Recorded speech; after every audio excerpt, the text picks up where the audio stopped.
not so much to carry. And it's pretty, in fact, I probably should turn off my ringer.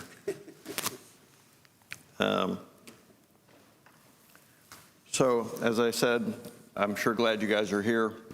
I am going to try.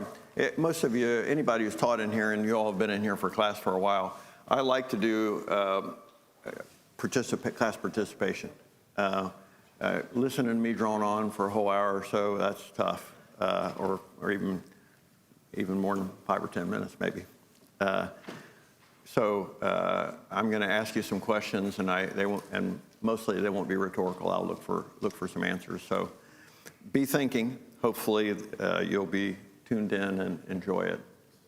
So the word heart appears in the Bible a lot, and in the NIV is over 500 times.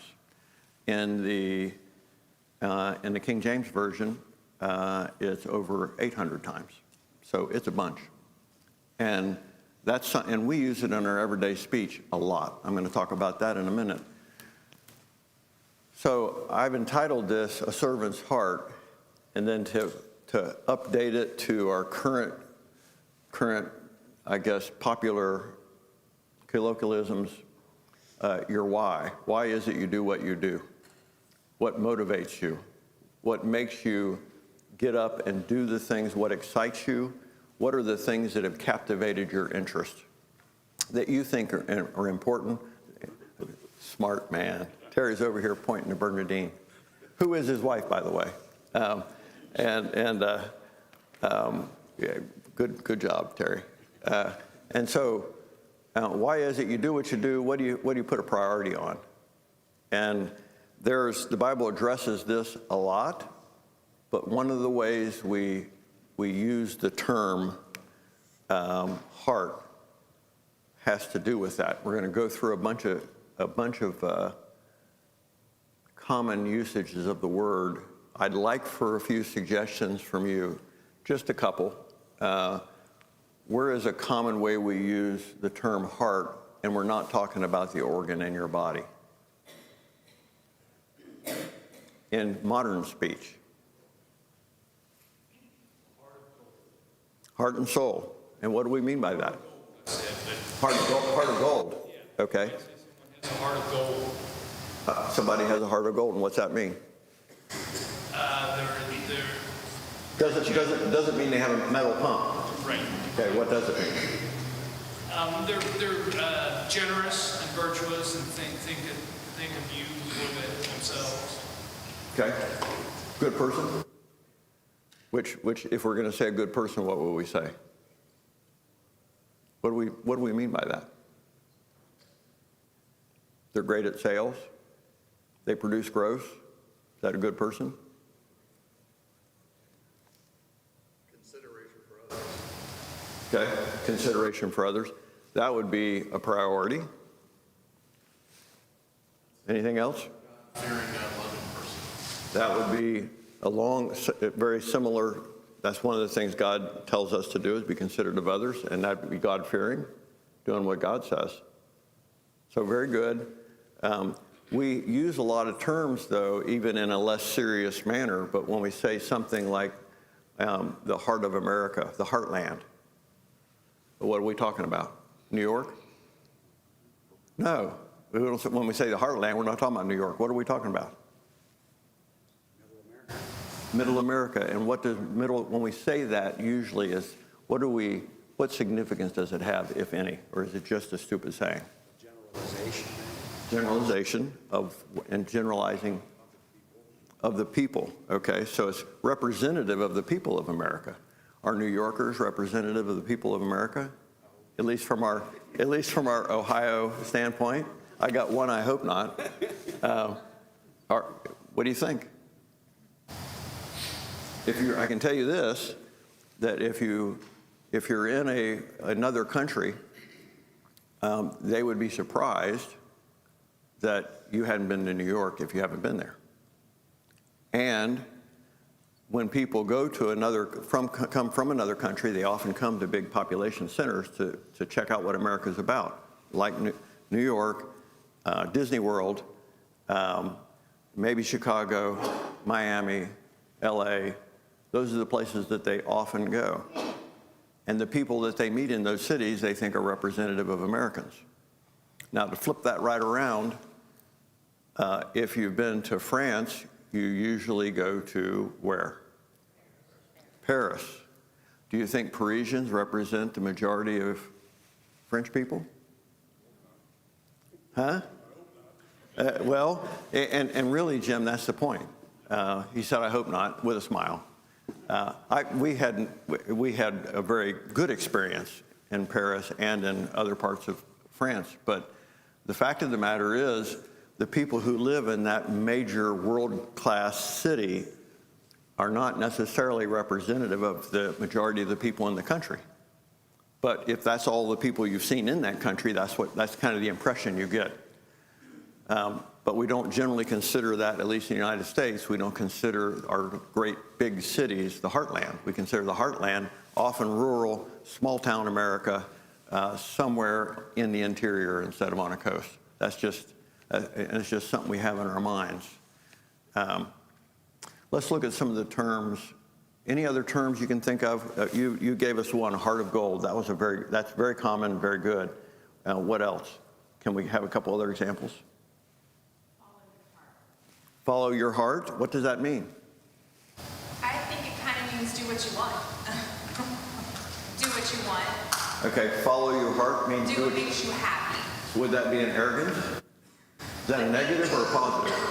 I think it could go either way. It depends on if you're doing what God requires of you, or if you're just saying, oh, well, this is what my heart wants. This is what fills me with joy. So it could go either way. Okay. Have you ever had somebody say that? Well, the Spirit's just not moving me that way. Have you ever heard that? Or I'm doing what I think the Spirit moves me to go do this. Is that another way of saying I'm doing what I want? Can be. I mean, it depends on how genuine it is, right? We are supposed to follow the spiritual guidance we get. And we're told that if we ask, we'll receive that guidance. That doesn't mean we have to listen to it. It doesn't mean we can't tune it out and say, well, I think maybe there's a little interference here, and I should probably do what I want to do. That's something we have to guard against, and guard is another word we're going to talk about. These are some things that I came up with. Black heart, hard heart, kind heart, healthy heart, good heart, disheartened, true heart. I read one this morning from a verse of the day, and it said, heartily. That is another thing that's, man, you're all in it. Pure heart, and we're going to talk more about pure heart today. That's what today's talk is mostly about. Broken heart, those are images, and you hear them in songs and things all the time. Talking about the brokenhearted, or people whose heart is broken because, fill in the blank, they've lost a loved one. Either lost one because their relationship didn't work out, or somebody's passed, or for multiple reasons. A loving heart, a person whose heart is characterized by love. A strong heart. And what would that be, a strong heart? Is that a negative or a positive? Positive? Okay. I think usually it's used, if you hear that phrase, it's usually used in a positive way. If you heard stubborn, then that would be more of a negative way. Strong would be more of a positive, both of them saying that a persistence, one being a positive persistence and maybe the other being a negative persistence. I've come up with some things I think people could have a heart for. Have you heard that? He has a heart for work with kids. He has a heart for fill in the blank. And that would go back to what I was talking about before in the very title, your why. Why is it you do the things you do? What is it that you prioritize? Can anybody identify, if I can, there it goes. Can anybody identify that? It's a car. What year? Okay, and that would be a very recent one. And you know that some people value this so much that they put money on it well in advance, before the first ones hit the road, on a waiting list for, Jason, you have any idea how long? Jason, do you have any idea how long people were on a waiting list for these? Jim, do you know? Over a year. So, and how much they have to put down? Did you talk to anybody know about that? I think it was 50,000. How much? 50,000. 50,000? $50,000 for a year? Send that to Chevrolet and say, well, here's my 50,000. I trust you guys will send me a car that's not got any defects in it, and it'll be really, really cool. And the fact of the matter is, a lot of those people bought them and sold them before they got them, right? Because it was a great investment. There's a bunch of people wanting them, and if I'm not mistaken, that would list for around 60 or 70 grand. Is that about right? A list price? Yeah, it's going to say more than that. Well, I don't think the list is a lot more, but I know they sell them for over 100. So this is one that it was in such demand and such anticipation. People had such a heart for this car, Heart of America, heart for this car, that they were willing to pay $20,000, $30,000, $40,000 more than what this manufacturer suggested, which is pretty wild. And you might, huh? Well, it depends on your thing. Now, is there anything wrong with having one of them? He's all hard. Yeah. Is there anything wrong with having one of them? Is there anything right about having one of them aside from it'd be fun? Is there anything, in other words, it's kind of a neutral, isn't it? Unless you're taken by it. And then the purity that you might have in your heart gets somewhat adulterated because you're overcome by, kind of a weird word to use for a car, but lust. That it's taken you as opposed to you taking it. If this is a car to you, like, who said that? Somebody said it's a car. Is that you, Joe? Somebody said it's a car. Yeah. Well, if you look at it as a car and nothing more, then your attitude towards that is fine. If you look at it, if you're consumed by it, no es bueno. So another common thing is a clicker that's slow. Can you click that over, Bruce, please? Thank you. Another common thing that people have a heart or a great motivation or a great priority for is kind of part of our American dream. You got to have a house, right? And it might not be this house. It might be a nicer house. It might be a much lesser house. It may be as far as size, square footage, how old it is, what kind of shape it's in, so on and so forth. Is there anything wrong with that?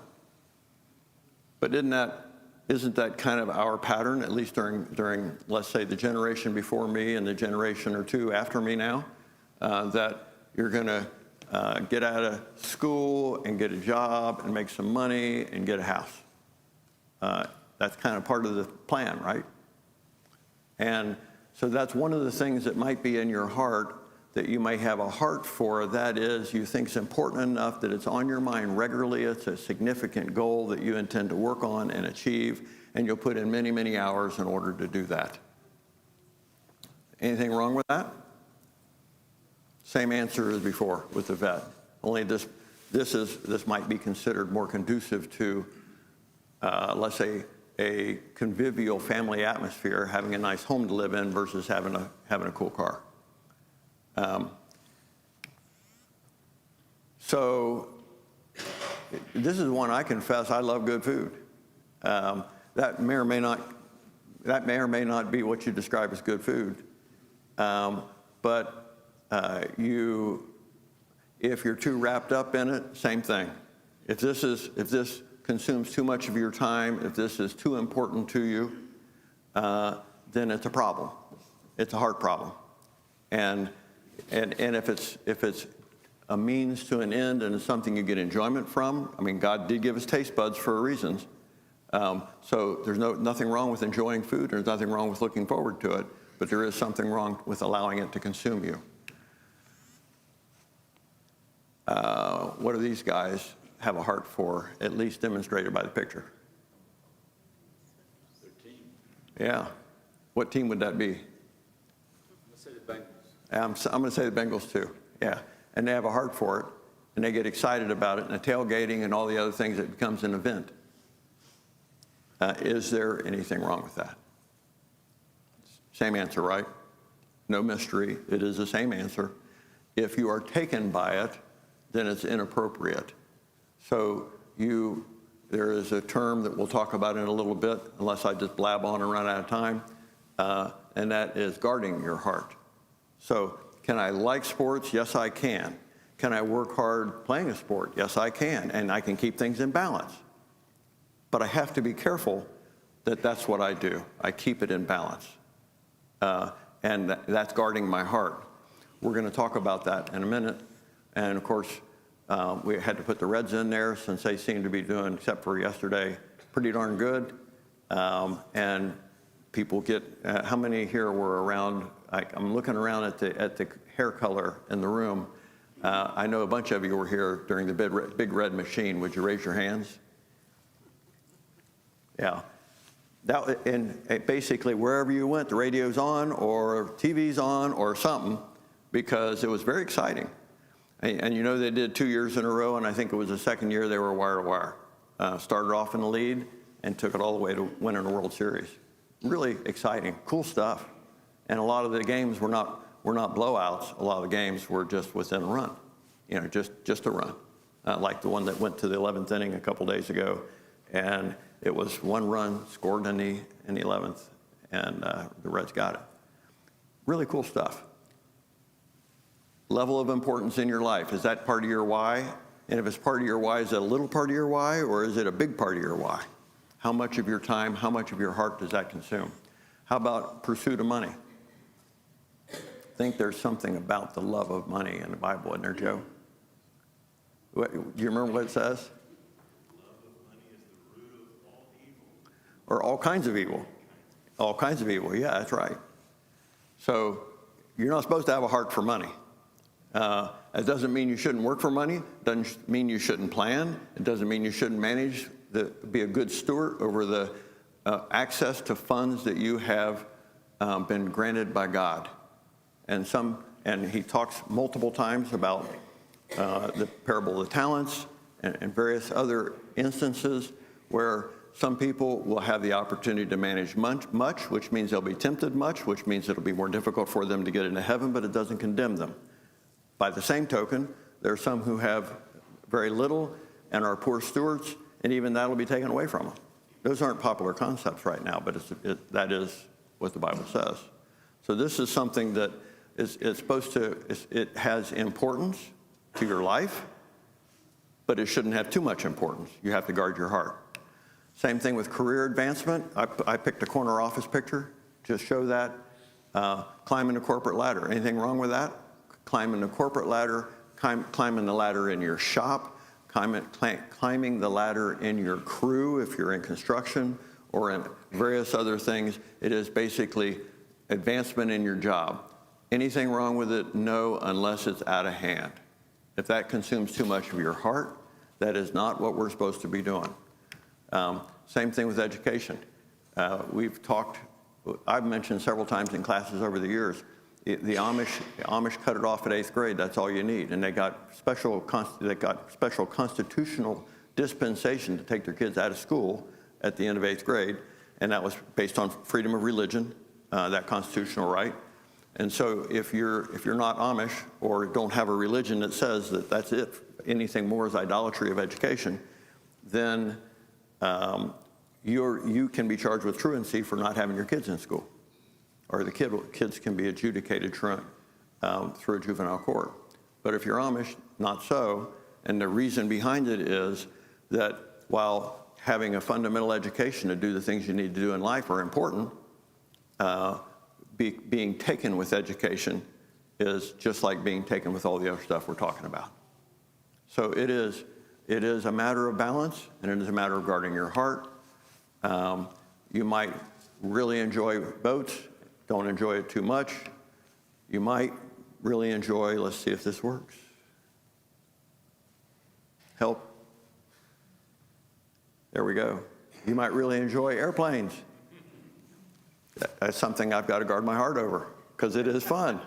But you can't be taken with it. You have to make sure that you have put it in its place in your life, which may be, if you really lust after it, maybe the place in your life is to not have it at all. It may need to be absent from your life.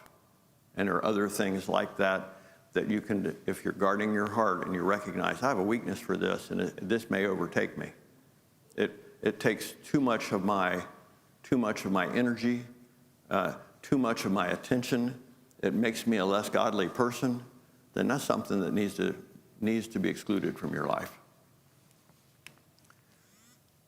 Last but not least, this is the end of the picture show, at least for things that you could have a heart for. Pets have a special place in our culture's heart, and people especially love their horses. We used to board horses, and we had a bunch of them at one time of our own, and we took care of a bunch of other people's horses and saw people and how they interacted. And a lot of people really have a heart for their horse. And if you have a dog, which we've always had a dog, and you talk to other dog people, some people really have a heart for their dog. And then there are cat people too. And there's a place for that. There is a place for that. It should not consume you, and it sure shouldn't be shouldn't supersede the things, the godly things, like so many other things can. This one is one that has a special allure. We love to have the affirmation of our pets because they love us so, and they demonstrate that. And they're interesting, and they're dependent, and that gives us a lot of good feelings. And there's nothing wrong with that, unless it consumes you, and then it's not right. So, a few more picks, and then we're going to do some scriptures. The things that we just talked about are things that can, if you let them get away from you, can take you further from God. If you manage them, they don't necessarily have to do that. They will not necessarily bring you closer to God. They could. You could do charitable things like, you've got service animals and support animals and animals that people take, like on the pet category. There's lots of ministries where people will have kids or even adults who have some disability or some issue ride a very gentle horse around in a ring or in other ways that really lifts them up and blesses them. That might be a ministry connected to your favorite pet. It could be charitable things. People give boat rides, plane rides, all kinds of other stuff for various charitable reasons. That's a way you could do a ministry with some of these things that you really enjoy, a way to guard your heart, a way to do God's work, a way to glorify Him while still doing the stuff that you have fun doing. There's other activity you can engage in, and I'm just going to mention a few. I love this picture. This is, you guys ever hear of foot washing? Anybody ever hear of that? Where's the most famous place you've heard of foot washing? Example. My mom? Okay. Well, you have that on good authority. Mary Magdalene washing Jesus' feet. Yeah. Mary Magdalene washing Jesus' feet, and Jesus washing the apostles' feet. What does it demonstrate? Servanthood. Was it? Servanthood. Servanthood, yes. What else?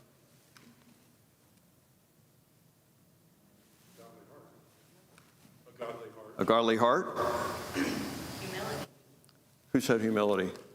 Yeah. That demonstrates submission, humility.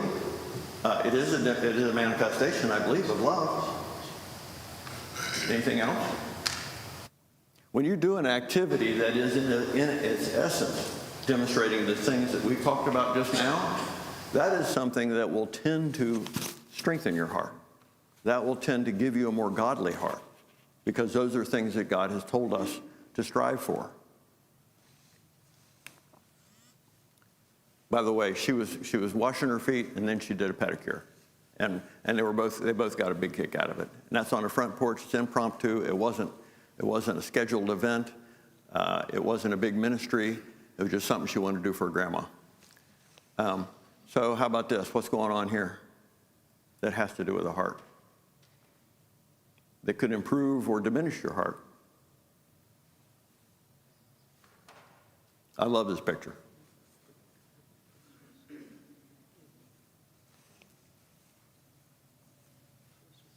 Anybody being served here? Heart of a servant? We got a bunch of kids in a Christmas play. Let's first look at the background. How about, where'd that set come from? We didn't buy it in a store. Where'd that set come from? Somebody put in a lot of effort, a lot of creativity, and sometimes cash out of their own pocket, but always time, to put together a set that would be appropriate for what these kids are doing and for the season. Candy Houston is a leader of that for sure, and by far the person doing the lion's share of it, but she has helpers that help her as well. So you've got people serving the whole congregation to enhance the worship service and to enhance the play, because we use that set during the Christmas season. That's her serving, and she has a heart for that. And you develop a heart for that. That's not something she was born with. Creativity, she was probably born with. But even the creativity, as a 3-year-old, she didn't know how to do that. She learned how to do it later and be effective at it. What goes together, what works, what doesn't work, and so on. That is changing the condition of your heart, because you become wiser and you know how to actually effectuate what you think God wants you to do. So that's on you, really, and on the people who are, when you're a kid, the people raising you, and when you're an adult, you're no longer a kid, then it's on you. It's up to you to change what's in your heart. And you can. That's what the scriptures are about, changing what's in your heart. So that's the set behind them. Organizing a bunch of kids is not an easy task, especially some of the ages that we see in here. They're willing and generally somewhat submissive, not always, but kind of like the herding cats analogy, getting them all to say the same words at once during a song, and to kind of pay attention and kind of get the words right and follow it. That's a difficult task, and it takes some teachers real time to do that. And they're all donating their time. They're all volunteers. That's serving, right? And that is a way to build your own, that's the way they build their heart, so that they have a more godly heart. That is the heart of a servant. They're submitting themselves through the giving of their time to what's best for the congregation and best for these little kids. They're serving the whole congregation when they're teaching these kids. They're serving the kids when they're teaching these kids and supervising them. And then what about the people sitting in the audience? This is not Taylor Swift. I'm going to say this is not Taylor Swift caliber of performing. Probably not. However, all these people are here because they want to see these kids and they want to support the kids in what they're doing.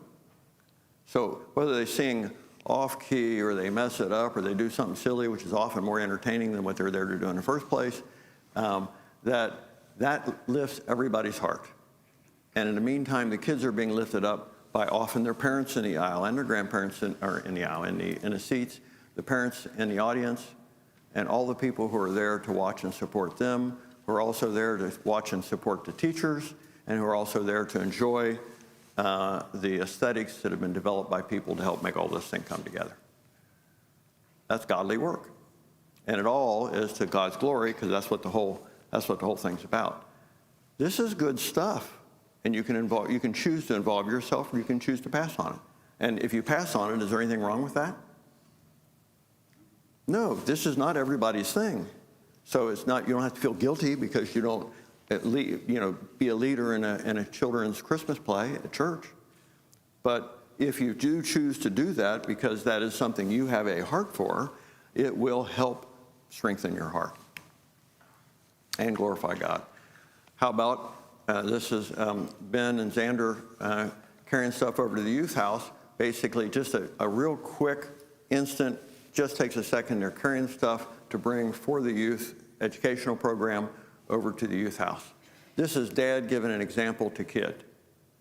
That's a big deal. That's service. He doesn't have to do that for his kid. He doesn't have to give him that example. And the kid's probably not thinking much of it, but it sticks with the kid the rest of his whole life. Maybe not this particular incident, but the culmination of all the incidents of his childhood when they're going to church, and they're not just going to church to sit there and watch, they're going to church to, in this case, tote whatever it is they're toting over to the youth house or participate in the play or whatever other things they do. You can become involved in mission work. There's lots of opportunities to do that through our church and through many others. This is not that hard to get involved in if you're interested. We have always done some sort of mission work, at least the over 40 years that I've been here. Something's always going on. If you want to get involved in it, you can in various capacities. It doesn't mean you go. It may mean you participate in a fundraiser or some way to help somebody else go. It may mean that you go. There's lots of things you can do. This was a picture of the group at the mission clinic, and this mission clinic because there's a church there, and down in Panama. This is a work that this was our church blessing my son, who was raised here from the time he was probably about first grade, maybe. Actually, no, before that. Anyway, from the time he was about 4 or 5 years old, raised here, went to school. He was sponsored to go on a mission trip to a mission supported by, in Europe, Romania, a mission supported by our church for a long period of time. He did that toward the end of his school, got a heart for it. Went down to Central America to a couple different countries, saw a need in Panama, became involved in that, and then spearheaded an effort to build a medical mission clinic and church in rural Panama, not that far from Colombia, a real poor area. I mean, Panama is, I guess in some ways unusual, some ways very typical of Central America. The unusual part is it has a world-class city and a really big one, Panama City. And that's built right next to the canal zone. And there's some things unique about it. They accept the American dollar and other things that just make them easy to move, for a lot of people to move in and out of, bad guys and good guys. But an hour and a half from the city, there's utter poverty and rural area that's truly third world. When we first went there, there was a pretty high percentage of people, a very high percentage of people who had no electricity. They had dirt floors. One guy cried because when the construction crew that we brought down there, and I'm saying we, not me, but we as a church, sent a construction crew down there, and they had some spare time, so they poured this guy a concrete floor in a small house. And not something you all would call a house, but it was his house. And it was the first time in his life he'd had anything but a dirt floor, a middle-aged man crying because they poured him a floor. A lot of work. All the guys from here, guys and male and female, who came from here, donating a lot of their time. They've sponsored themselves. They came up with the $1,000 or so it took to fly there and back and do the other things that needed to be done. Went and got a lot of shots and took anti-malarial medicine and basically did a lot of things to bless some people they didn't know in a country they'd never been to. Now, in a way, that's an adventure. That's pretty cool. You can like that. It's adventure. There's nothing says you can't like it. It's why you're doing this. But the why is to glorify God. The why was to strengthen their hearts so they had more godly hearts. I just took this picture last week. Pat's mom's on the left. Yeah, left. Pat's mom's on the left. We went to the nursing home. She's in hospice care to celebrate her 93rd birthday. And so the grandkids came. I caught Erica at a bad moment because she's looking away, but it was the only picture I got, so sorry, Erica. This is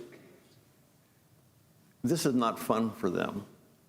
to go to a nursing home and see someone who's pretty miserable and in the latter stage of their life. That's not fun for kids who range from about 8 or 9 to 16. But they were there. And they were there to make her feel good, and they succeeded. And others were there too. It's not just them. I just happened to catch them in this picture. And she knew who they were, and she knew they were there, and they knew they were there to see her and support her. And it lifted her heart. And that's, so where's the why? They're not doing it because it's fun. Not like it'd be to have a Corvette or an airplane. They're doing it because they've been taught that by their parents. They've been taught that by this church, because the old takes a community deal. Well, I think God was onto that, and this is the community that these kids have been raised in. And so that's something that they're willing to do and basically devote some time to and participate in and be benefited, and it is part of the formation of having a godly heart. Same thing here, Joe Farley and 2 of his kids, he's baptizing at the same time. And so there's a lot going on here, but it is a culmination of years of work, probably going back further than I'm going to say, but starting with Jim and Deb raising their kids in this church with godly values, that this is important. Submission to God, that God is foremost in your mind. That's your real why. This is why I do stuff, is because I think it'll be pleasing to God, not because of what I get, but because of what I can give, and ultimately what I get in heaven, but not because of what I get here. So what you then get is kids that will obey the gospel once they are old enough to know the fundamentals, that God is God, that we're not God, that he sent his son to save us, that he died for our sins, and that I'm willing to commit myself not only to believe that he's the Son of God, but also to follow him, that I'm going to pattern my life after what he's taught us and the example he gave. And if they can get that, then they're ready. And if they're so motivated and they choose to, and I know Joe and Katie really well, these kids would not be being baptized if they had doubt that they knew what they were doing. And they know exactly what they're doing. What a blessing for a dad and mom to witness that, whether they're the ones doing the baptizing or not. And to have that satisfaction to know that, for me and my house, we'll follow the Lord. Well, for them in their house, there's the fruit.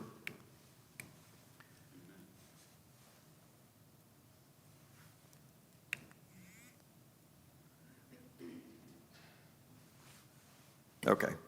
So if you would now please turn this, we're going to whip through these pretty quick because we don't have a lot of time.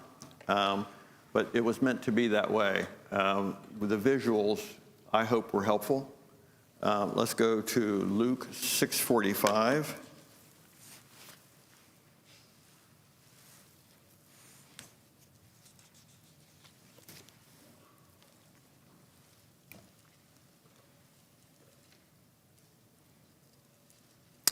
This is in the part where Christ is talking. This is Christ talking, and he is talking about how you determine. We're not good judges of people's hearts, but we can tell things about them by their fruit.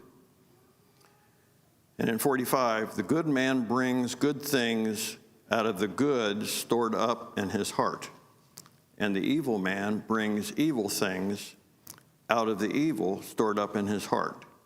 For out of the overflow of his heart, his mouth speaks. So it is even, you can have niceties and you can be really suave when it comes to dealing with people. And if you have a black heart, that will come out eventually. Maybe not initially. The serpent is sly. But if you have a good heart, that too will come out. Now the concept, and one of the reasons I picked this verse, is the concept of evil. That is not a popular concept in our society. You mean you're going to be judgmental and say something's evil? Yes. Yes, actually, I don't have to be judgmental, and I don't have to pronounce it evil. God has said that it's evil. This is my authority right here. So is that judgmental? Well, it sounds pretty exclusionary, doesn't it? That's not very inclusive to say that someone who does this is evil, is it? And I shouldn't be judging them. Well, I shouldn't be judging them for heaven. That's not my job. That's God's job. Who are you to judge the servant of another? That is God. But I can sure judge acts because I can see those very plainly. And if it's evil, I don't have any problem pronouncing it. That is an evil activity. Now, just so it's clear, have I done an evil activity? Oh, yeah. Oh, yeah. I'm not bragging about it. That is to my shame. But if I were so arrogant as to claim that I'd never done evil, then it would be on its face. It would be evident immediately that I'm a liar. Because anybody who says they haven't sinned is a liar. So, yeah, I've done evil. Everybody does it. But I am, thanks be to God, that I don't allow that to pervade my life. And that when I recognize that I've done something, ooh, I shouldn't have done that, then I'm going to ask for forgiveness, and I have confidence that I will be forgiven. So this is, the old Clint Eastwood, good, bad, and the ugly. So the good is the good man's going to yield good fruit, and it's going to come from his heart. He may mess his words up right now, or he may not say it quite right. It may not be all that smooth, but what's going to come from him is good things because it comes from his heart. And the bad man, and we all have some bad in us, but the one who is pervaded by evil or badness, the bad man, that bad will come from his heart, and it'll come to fruition sooner or later, and you'll see that it's a bad fruit, not a good fruit. And the ugly is that we're held accountable for it. So you can't just say, well, that's the way I was born. I'm just that way. Nope. You're responsible for what you do. And whatever sins you commit are on you. They're not on anybody else. There may be good reasons why you have a propensity to sin in a particular way, and the things that cause that propensity may not be your fault. They may be circumstances over which you had no control, but you do have control over your actions, and you will be held accountable for them. So, another picture. I don't know about you guys, but I love this picture. I don't know how this kid could possibly be made to look any more precious. And I use it as an example because this kid is utterly selfish. This kid at that age does not have the cognitive development yet to think about others. This kid, if she got mud on her shoes, I'm saying it's a she, I don't know for sure, could be either. But if that kid got mud on your shoes, and they would have no problem walking all over your lap, and it wouldn't matter if you had a new dress or a new suit on, and they're ruining it, they wouldn't even think about it. Because they're not thinking about you, and they're not thinking about your suit. They're thinking about what they want to do right now. And they're thinking about whether I'm hungry, I'm tired, or I'm dirty, or wet. That's what they're thinking about, or colicky, or fill in the blank, if they're not happy. They don't, and we are to become like them, right? Isn't that what Christ said? Lest we become like them. Now we're not going to go back and reverse our cognitive development so we don't have the ability to understand how things work. That's not going to happen. But what can happen is we can have the innocence that they have through Christ. That is, we humble ourselves, we ask for forgiveness. Now we're back the way this one is, because this one's not held responsible for not being patient. This one's not held responsible for not being considerate of others and thinking of others as better themselves. This one's not held accountable for that because it doesn't have the ability to conceive of those things. We do, we're held accountable for it. So this one, we can become like this one through Christ and Christ alone. Let's go to James 3.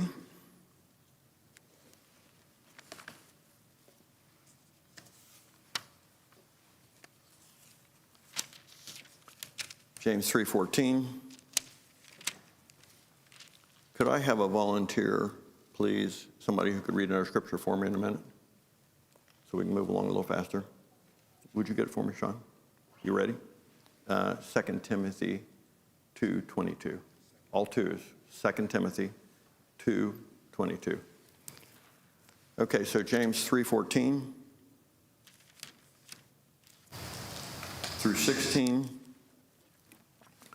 Actually, I'm going to start at 13. Who is wise and understanding among you? Let him show it by his good life, by deeds done in the humility that comes from wisdom. But if you harbor envy, bitter envy, and selfish ambition in your hearts, think climbing a corporate ladder, think being all about making money, think all about getting a car, a house, fill in the blank, as far as selfish ambition. In your hearts, do not boast about it or deny the truth. Such wisdom does not come from heaven, but is earthly, unspiritual, and of the devil. For where you have envy and selfish ambition, there you find disorder and every evil practice. Paul said that he didn't know that envy would be a sin until he was taught that by the law. That would be the 10th commandment, right? And he didn't know that until he was taught that. So, and this explains the reason for it. If you have that envy in your heart, then you will do things responsible for that.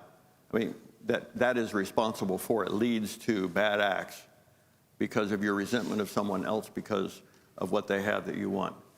Would you go ahead and if you would, go to 2 Timothy 2:22, just one verse.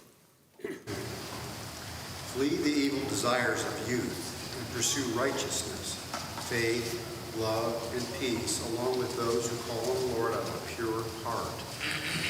So it equates pure heart with pursuing righteousness. So this is something you're accountable for. You don't just automatically have a good heart or a bad heart. You have a heart. And when we're talking about heart this way, in this respect, we're talking about why it is you do the things you do. If you have the heart of a servant, you're trying to please God as the one you serve, then you'll look for ways to serve him. And in doing so, you will become more and more motivated by that. Believe me, when the people see the Christmas play who put it on and put it together, when they get done, there is a good feeling that is in their heart that they would not get in another way. Or when you come back from a mission trip, you get to see a guy cry because he's had a floor poured for him in his house. There are so many examples. In James 4-8, I'm going to summarize a little bit. It talks about purifying your heart. Basically, it is that you have the ability to cleanse your heart through God so that you have a pure heart. You can be like that little baby and be like Christ said we are to be in order to be acceptable to God. And that is like one of these little children, a pure heart. Not because you lack the cognition to be otherwise, but because you made the choice to be otherwise. You decide what your fate is. It's nobody else's fault. It's nobody else's job. In Philippians, it talks about guarding your hearts. And it's kind of like, and guarding is present tense and ongoing. It is like you are, it's not a job that you're done. Say, okay, I'm baptized, I'm done. I can just go on about my business and not do anything bad, not do anything good, just kind of go along and be a responsible adult human being. No, you're going to have to, it's like saying your garden's done. If your garden needs weeding, and then when you get done, it needs weeding some more. That just happens, and that's the way we are. We've got to continue to do it, and it says you do it by prayer and peace. And finally, last scripture, what is the most important commandment? Can somebody tell me quickly? Love the Lord your God with all your heart, with all your soul, with all your mind. And notice heart is in there. Notice heart is in there. And what's the one second to it? Love your neighbor as yourself. Love your neighbor as yourself. And on what depends on those two principles? Do you remember? You remember, Dick? You're on a roll, man. Prophets hang on. Huh? The law and the prophets hang on this. All the law and all the prophets. Hang on that. That summarizes the whole Bible. That summarizes what God wants for us. So the fact is, it's up to you. Your primary motive should be first God, and then you can think about Corvettes and planes. Thank you so much for listening.